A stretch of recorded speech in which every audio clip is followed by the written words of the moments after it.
Welcome back to Quantum Conversations. My name is Sarah, and today my co-host Carrie Bennett and I are going to be making these complex topics of quantum biology and circadian biology understandable to the everyday person. Thank you so much for tuning in.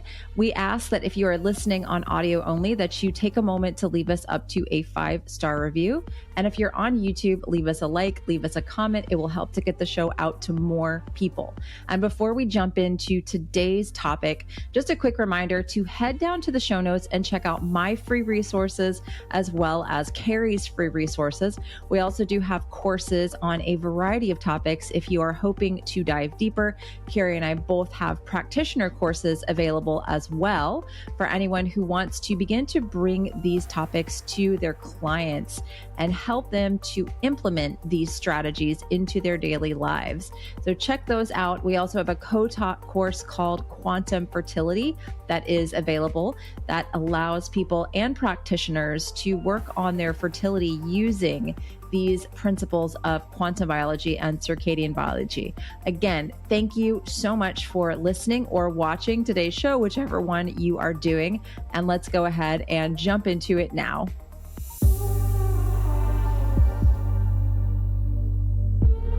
Hello, everybody. Welcome back to Quantum Conversations. Since it's springtime and my messages have been getting flooded about this topic, I thought we would talk about histamine because I think there's a really interesting quantum take on this. And yeah, so where do you want to start? Well, give people the basics here because I know you used to suffer from this as well. So what could be going wrong with histamine? So what is histamine? Or I can tell you like what's going wrong in people's bodies, you know, what's happening here with histamine in general, I think. And then we can talk about maybe something people are not thinking about when it comes to antihistamine or histamine reducing strategies. Yep. Yeah, definitely.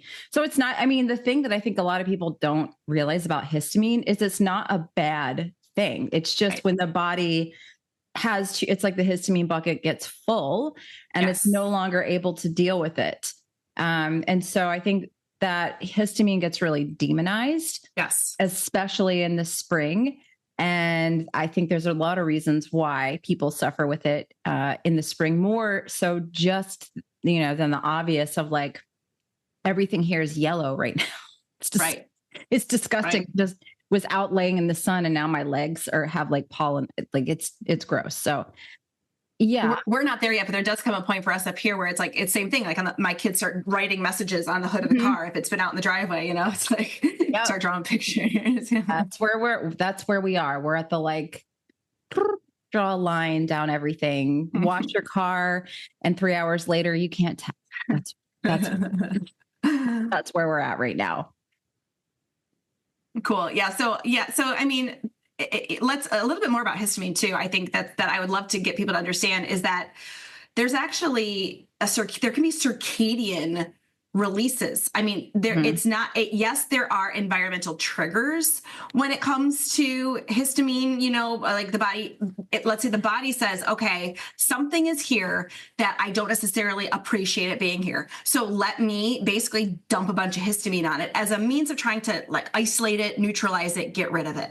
And so, yes, that absolutely can happen. But there are also circadian timed releases of histamine, and which we can go into a little bit more. And there's actually even histamine that gets released in response to dehydration. Yes. So this is something, right? That's this is the big huge. one.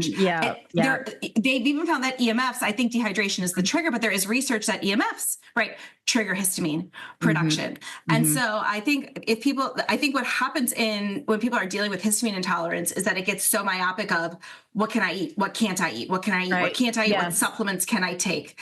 And I think it's important to realize that there's more to the story than this. And there's also more than one histamine receptor. There's like 4 different histamine receptors essentially that can get activated in different parts of the body. So if you're dealing with things like our itchiness or rashes or things like that. So anything in the skin, anything in the gut, sinuses, muscles, those are the H1, H2 histamine receptors.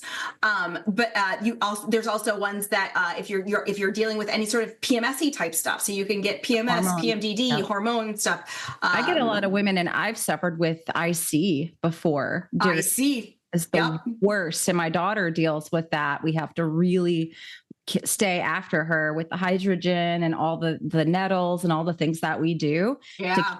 Because she'll get the IC, and I've had it before. It's freaking miserable. Sure. Yeah. I've not had it, but I have had clients who have had to deal with that. And it just sounds horrible. Mm-hmm. And the other one I don't think people realize, so that's another histamine 1, histamine 2, right? H1, H2 histamine receptors.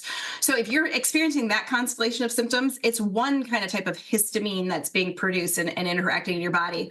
Some people don't realize, but there's an entirely other histamine. It's in the brain, specifically in the central nervous system. It's the histamine 3, the third histamine receptor.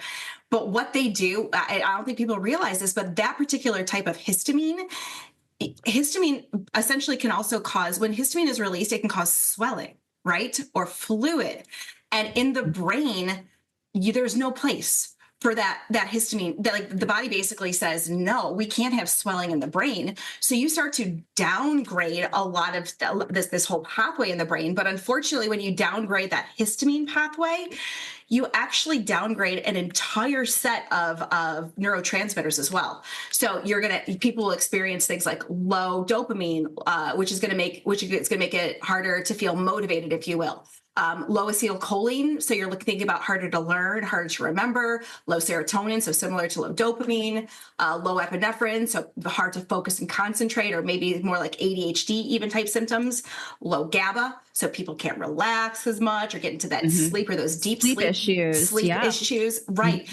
And so it's like, I don't think people realize that there's that whole brain-based aspect as well. And that is a different type of histamine degranulation, if you will, or histamine that's being produced. So this is also why I think approaching this from a very comprehensive perspective and not just getting myopic about what you can and can't eat, supposedly, plays a huge role.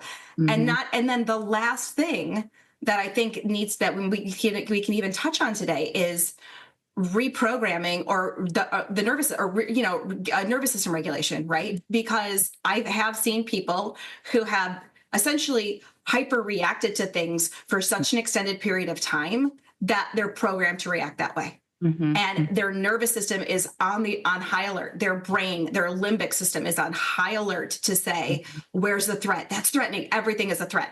And so there's that whole reprogramming, primal trust.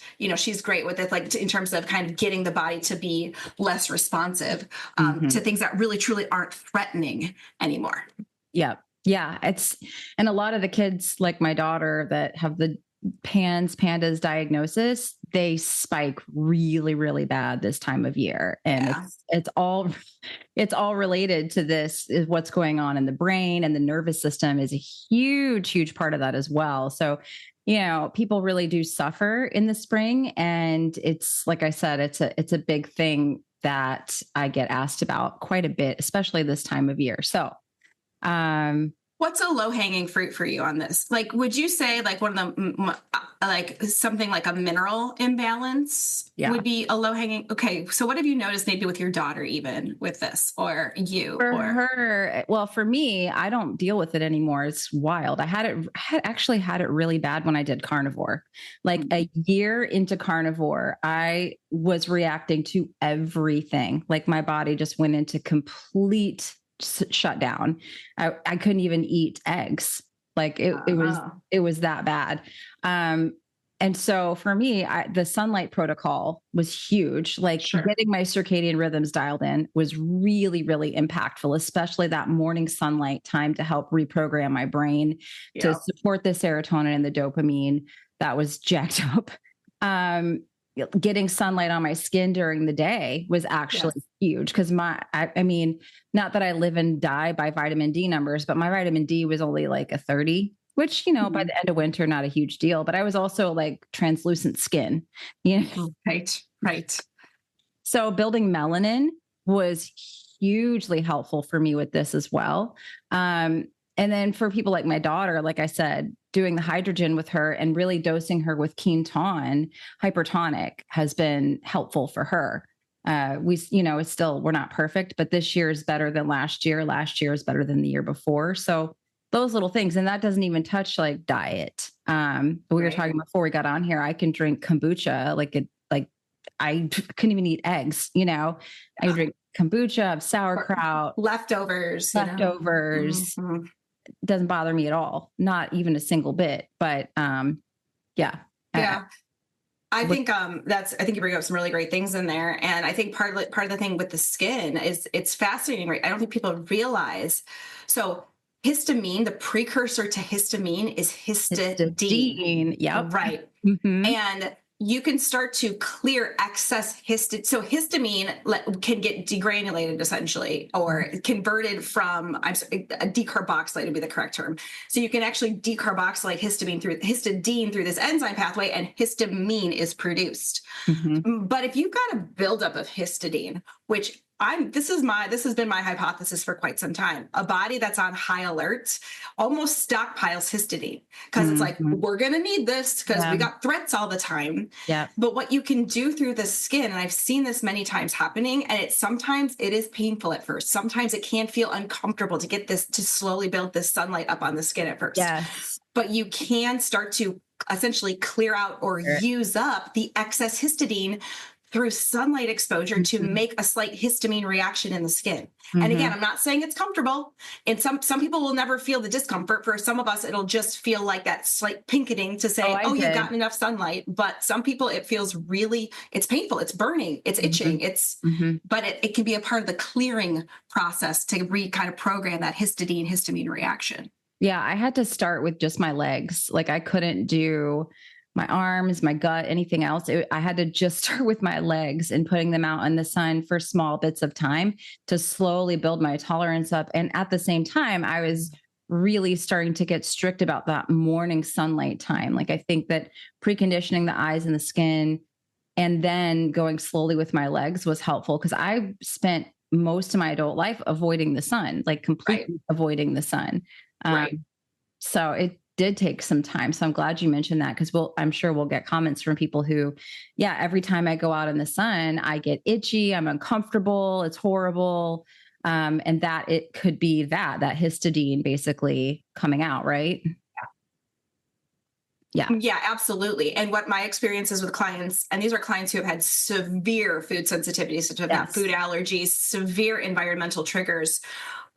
It's that baby step process. Start with 30 seconds, come inside, right? The next day, do it for 45, come back inside. But the clearance will happen. You'll reach a threshold where you'll clear it and rebalance it, and you'll start to be able to tolerate so much more. Like you said, little parts of your body as opposed to the full body. And so, it may be uncomfortable, but I've seen it clear completely enough times so that people can start to assimilate tons of light and get all the benefits from that as well to completely clear histamine symptoms away. So it's a process that I encourage people to slowly work through if that's you experiencing that. Definitely. Yeah. So go slowly and watch our episode we did about sunlight mistakes. Yeah.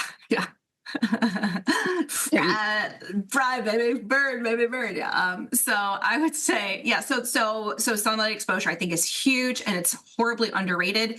Sunlight exposure also modulates the gut microbiome. So if you can, my clients with histamine-based symptoms or digestive-based symptoms, not just histamine, are ones where they notice the biggest benefit to actually getting sunlight on the abdomen itself, right? Yes. Which can really help to rebalance out that gut microbiome. Yeah, that was huge for me. My stomach had basically never seen it.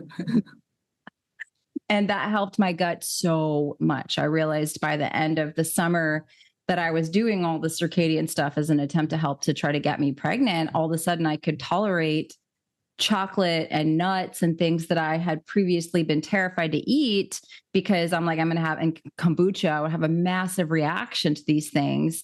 And then I'm like, oh, I can have these foods and it doesn't cause an issue. So yeah, it really does work. And dialed in with the circadian stuff. And that's also going to help with your exclusion zone water status because, like you, I think, alluded to already, histamine can really get triggered. This cascade can get triggered by low exclusion zone water, correct? Well, yeah, just dehydration in general. And so the research here is Dr. Bhat-Mangalej, and he didn't know the term exclusion zone water at the time. But what he was researching was slight reductions in blood volume hydration and how that can trigger histamine. And so he found that if you have a slight reduction in blood volume, which means a slight dehydration in the blood, the body uses histamine, not necessarily you're not necessarily going to feel the same. It's not necessarily going to feel like, oh, I got hives all over my body, but you're going to all of a sudden get histamine on the ready. The histidine to histamine response is going to be much more active, because another way that histamine works in the body is what he called a drought management system. So essentially you can shut down where the capillaries will leak blood and therefore fluid and hydration to certain tissues, and partition it to other tissues where it's essential. So like the brain, for example, would be more essential than my quad muscle. And so the body will start to partition it that way, but that just goes hand in hand with then people who experience that blood volume dehydration. Oftentimes also we're experiencing symptoms of allergies, asthma, like a whole fairly similar clustering that we see. And through hydration strategies alone, he has completely, Dr. Bob Monglich figured out how to completely eliminate histamine symptoms.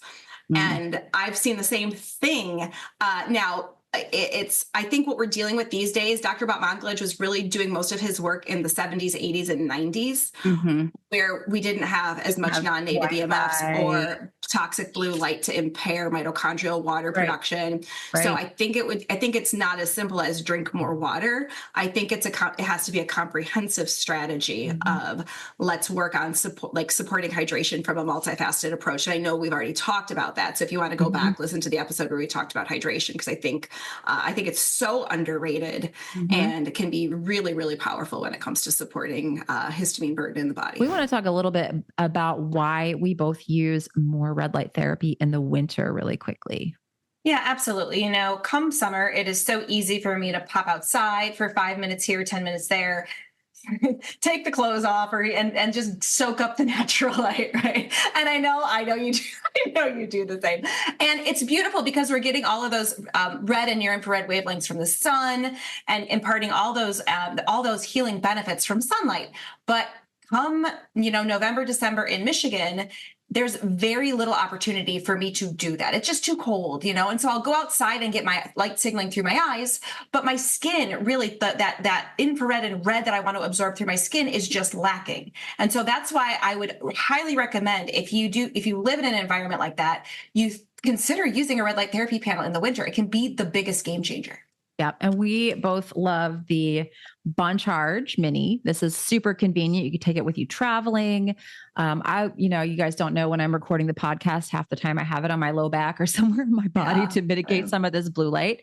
And for the months of November and December, you can use the code QuantumPod25 for November and December only to get 25% off the panel or anything on the Boncharge website. Carrie and I are both big fans. Yeah. And one more thing really quickly with that. It's a great gift too, right? If you want to start getting people involved in this lifestyle and say it's the most convenient way, if there's a mom that who needs to tend to boo-boos and aches and pains for kids, or earaches, tummy aches, sore throats, it's a phenomenal gift to give as well, because it really can wipe away pain very fast. I love it. All right, check it out. Link is in the show notes. Definitely. And I think red light therapy can be really, really helpful as well for histamine. I mean, I love it. I'm a huge fan of it, in addition to the sunlight. And especially if you're someone who has to go into a blue lit environment and you can't really control it, I would always pre-treat my body with some red and infrared light always, if I knew I had to go into an environment like that. Yeah. So this goes back to our conversation. Go listen to the one that we had with Glenn Jeffrey, who is a researcher who's doing that kind of this concept of what happens if we pre-treat the body. Can mitochondrial function stay healthy or healthier? And he's studying it through the lens of blood sugar regulation, which is an indirect marker of mitochondrial health. If you can burn the sugar, means the mitochondria are taking those electrons and transforming them for you. And so it's a great strategy, I think, because if you can prevent that inhibition of cytochrome C oxidase, that's step 4 of where water is produced. If you can mitigate that or prevent that in some way, goes a long way. Long way. I would also say I'm a huge fan of molecular hydrogen, because hydrogen also can reprogram histamine and the microenvironment around the cell. There is such fascinating research. I wish I had it open I would literally share my screen if I had this open on my computer still, because there was some really great research that is coming out about how molecular hydrogen, like the immune system lives around the cells and between cells, right? It lives there because it's like, let me sense the threats that are coming to the cell and let me clear the stuff that's going out of the cell. And so it's a very important area to be aware of in the body. People don't realize that there's literally spaces between our cells. And molecular hydrogen is literally almost like the conductor of an orchestra, is reorganizing and reprogramming this microenvironment here in a way that makes histamine overproduction way less. The potential for that goes down drastically because of the reprogramming that's happening there. So such fascinating stuff. And I know that's why you have your daughter hooked up a ton to molecular hydrogen, because you're noticing that benefit at home. Yeah, it was yesterday. She was having a hard day. I mean, and she said at school, they weren't giving her enough time in between activities. And she was just like really ramped up. And so I just put her on the machine and I did her nails. We had like some girl manicure time, and she went from being super like ramped up and just like, I could see her nervous system was just really dysregulated, to after 20 minutes of sitting on the hydrogen, just like hugging me and like touching my hair and just being super affectionate and sweet. And I'm like, yeah, this is my kid. And it's just, she gets hijacked, unfortunately, by these things. And we're still in this, reprogramming process. I feel like I had a study, because I was showing it in my stories recently, about how hydrogen can help to reprogram the quote unquote immune system, especially when it comes to histamine allergies. Maybe we're looking at the same thing. I think I shared it with my community also, because I've been getting this question. I'm like, hydrogen is going to be helpful for you. And if you can't spring for a generator, then I'm cool with the tablets. I know that for a minute there, I didn't like the tablets because someone said Tyler's not on board with the tablets anymore, but really? I don't know, because last time I talked, that's what he literally takes. So he was taking 2 to 3 a day when I talked to him just about 6 months ago. So I don't know. Maybe it was, I haven't heard, so I'd have to research that. Maybe that was just spreading rumors. Sorry, Tyler, if I'm spreading that rumor, but people are always in my messages like, oh, I heard about this was that. I'm like, for me, it's something like molecular hydrogen, when you've got thousands of studies on it. Right. And we've got enough anecdotal evidence in our private communities. Yeah. The safety profile of it is insane. Yeah. So for me, this is you are an N equals 1. The way someone else reacts to it isn't you, right? So you got to test it out. And if the way you test it out is with tablets, great. If you could spring for a machine and you want to test it out that way, fine. But that's where you have to be. We're not in your bodies. You have to be in your own body. Right. And you have to really kind of see what shifts and changes you may notice with it. Yeah, I should be here today. If it's not already, the Axiom sent me, they're coming out with a water bottle. I got that on Friday. Did you get it? Okay. Yeah. Mine might be in our mail. Our mailbox is like on the street and it's locked with a key, and you have to like risk your life every time you check the mail. So let's not say anything about it yet, because I want you to test it out. So far I really like it, but I want you to test it out. I also think that they're going to have like a deal coming up around springtime or something. So I'd say if you're interested, just wait a little bit. Just wait a little bit. Yeah. But they haven't even released it to the public yet for purchase. So I'm not sure if it's I didn't know if it was on the website or not. So I'd say just stay tuned. Yeah. A big release on it, but I'm going to test it. We're both going to. We'll test it, because with my meters, it's pulling up legit, and they also have. What's it pulling up on your meter? I'm curious. It's pulling up over a 2 for a decent amount of time, and then the one in 3 minutes it easily gets in 3 minutes it easily gets that. Nice. The super saturated one I'm still playing around with, because what I want to test with the super saturated one, which you can get like in 20 minutes. I want to test and see what happens when I pour it and then carry it around a little bit, right? Like what's the ideal, fresh out versus what happens if I kind of use it the way people drink water. And so I don't want to give any results yet on that one. Okay. Yeah. So stay tuned. But yeah, I think hydrogen can be a great tool if you have histamine issues. And I've got some stories in my community as well of people with horrible histamine issues, and they get hydrogen and it's gone. Yeah. So speaking of which, I've got two stories of people in my community with the ketone isotonic, right? Hydrating the blood volume and literally having lifelong histamine-based rashes or things like eczema, psoriasis go away. But you have to sometimes dose it high. So that's one of those ones. If you're going to invest in ketone, invest in it as a means of being like, let me use this therapeutically and get my body the blood nourishment. That's what you're doing. You're getting your body the blood nourishment that you need. And don't say I'm going to take one every couple of days. It's like, nope. No, you got to commit to it for, I would say 30 days. I would say, 30 days, if not more. But these individuals, in a matter of 3 to 6 weeks have had literally life-changing stories. So yeah, that's blood volume hydration. So what are the things we're talking about? So we're sunlight on the skin doesn't get talked about with histamine. Nope. Blood volume hydration doesn't get talked about with it. Hydrogen really doesn't get talked about. Something else that I think you might have experienced when you were trying to get pregnant, because I know you're also doing cold. Like that's when you started to do cold, right? I was going to bring that up because I was getting a little sniffly the last couple of days, and it's been so nice and warm that I've been getting my cold plunge a little bit more, and at least just doing a face plunge in the morning. Like I'll take my dog out in the yard and I'm going out, just putting my face into the plunge. Yeah. Like, woo, well, that up immediately. The mechanism. Can I tell you? Yeah. So get nerdy with us, Carrie. I'll get nerdy with you. So mitochondria have their electron transport chain that we talk about all the time, where water and ATP is made. But they've got other in kind of like that place where the electron transport chain lives. There's other what are called proteins that kind of live in that membrane. And one of them is a protein called uncoupling protein 2. And these uncoupling proteins these are the uncoupling proteins that actually allow the mitochondria to make heat for us in response to cold. And mitochondrial uncoupling protein 2 can inhibit mast cell activation and reduce histamine content.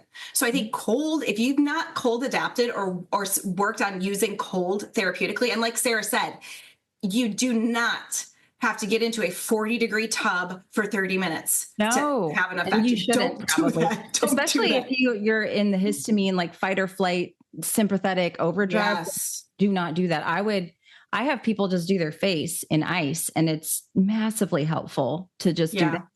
But that's really funny because my daughter has been asking to get in the cold plunge lately. I was wondering. I know she's intuitive about needing that cold. Yeah, she's been trying to break into the little house to just pull the lid off and get in. My son wants to get in there too.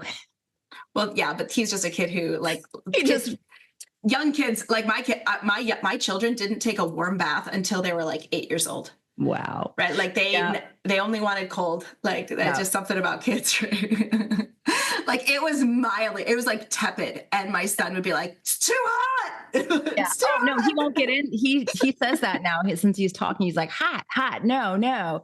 And he'll turn the shower on cold and get the bath like really nice and chilly. I'm like, yeah. Okay, Mr. 2-year-old, that's fine. Yeah, okay, we'll work with you. So cold, right? Therapeutic cold can be another one that I think is underrated when it comes to, especially if it was anecdotal for me, but now that I actually researched the mechanism that I think is really at play here, the mitochondria, and you get other benefits when you can uncouple. You can generate heat better. There's a better connection to your thyroid function. I mean, there's a lot of downstream benefits that you can get from cold and from that particular pathway. But then deliberate cold exposure and like on the face, parasympathetic, right? It's calming to your nervous system. I'll stick my hands in there and my face. Yep. And I'm good. It's great. It's great. Yeah. You'll also get norepinephrine. It's like if you want to, if I ever want to focus on something like intense for a couple hours, if I need to do that, I utilize morning UVA rise followed by a cold exposure of some sort. And it literally just, you feel like you're on top of the world in terms of processing things cognitively. Yeah. And throw a little methylene blue in there, top of the morning, and you're on fire. Boom.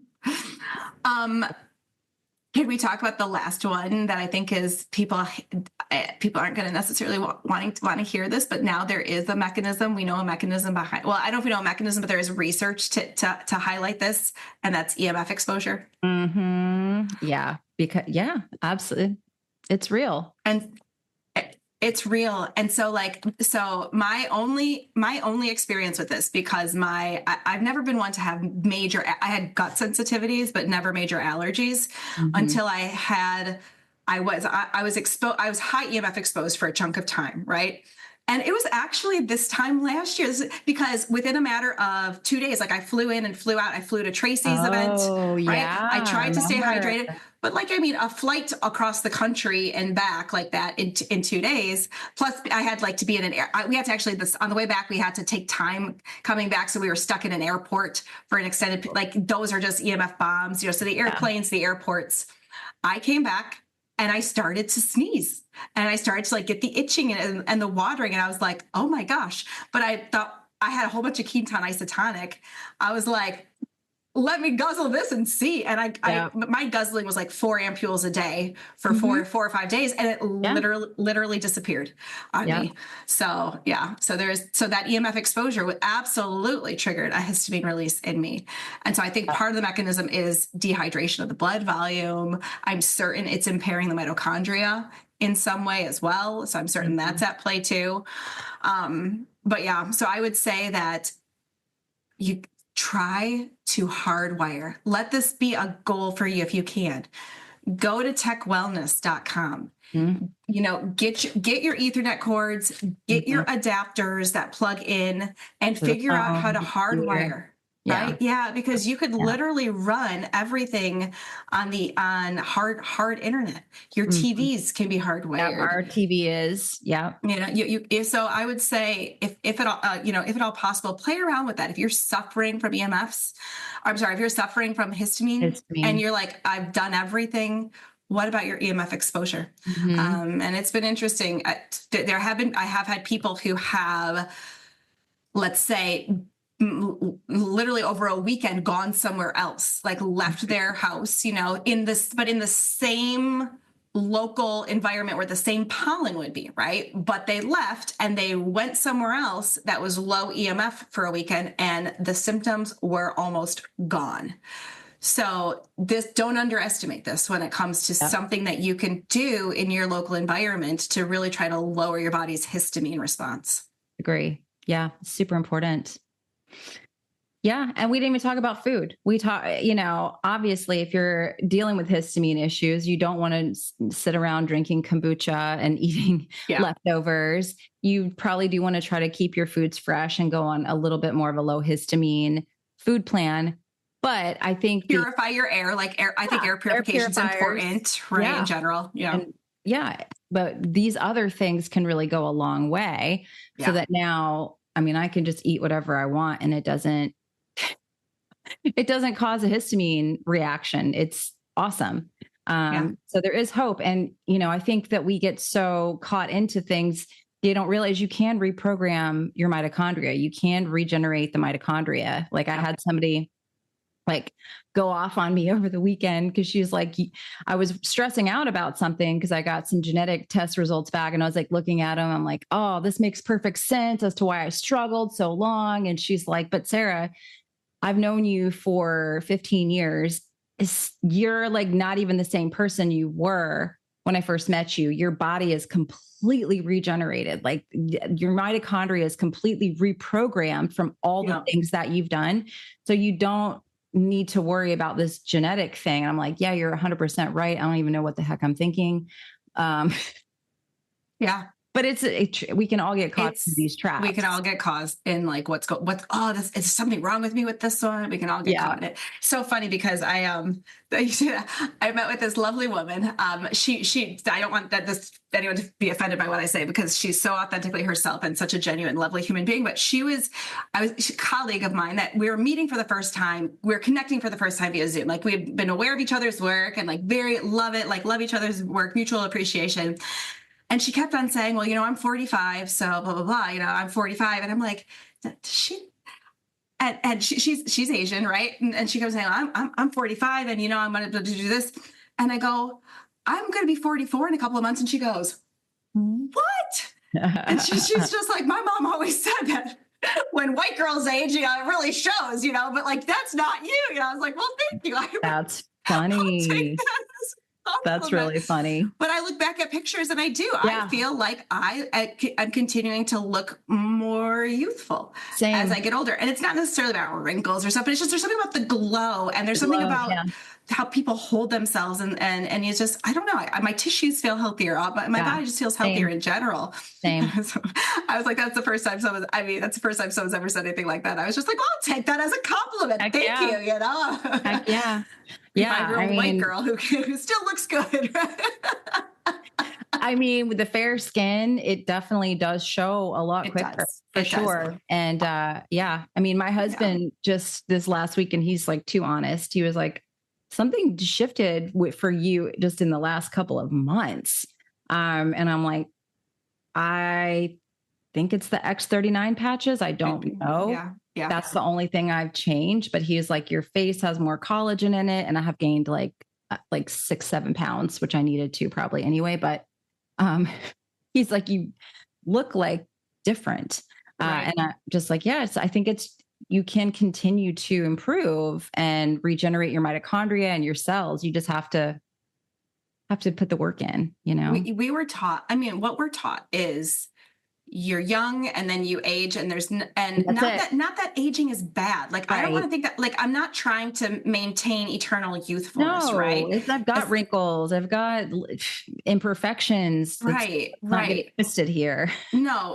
Like, I don't think there's anything wrong with aging, but I also don't think like, my biggest pet peeve is when people reach a certain age and they go to their doctors will say, oh, well, you're 40 aging. Now, so that's what's going to happen. And it's like, to hurt. Or after having a baby, like when I started having all of my issues when I was 30, and it was like, oh, well, you're a mom now. It's like, well, I know. I don't know if that sits very well with me. So, so I would just tell people that, our bodies are amazingly regenerative when we give them the correct inputs. Agreed. And so I think we're still starting to uncover the correct inputs, and we're playing around with it. But I'm grateful for being on this journey, because each day I feel like I learn something different or new, or look at something in a more empowering way, even to be like, oh, that's pretty darn cool. Yeah, I love it. So more to be revealed, but I hope this was helpful for anybody who's kind of in the histamine struggle right now, to know there is hope, and doesn't have to be a lifelong thing. And there are little things that you can do to improve the situation and see it get better over time. Yeah, absolutely. Awesome. Well, we'll see everybody next week.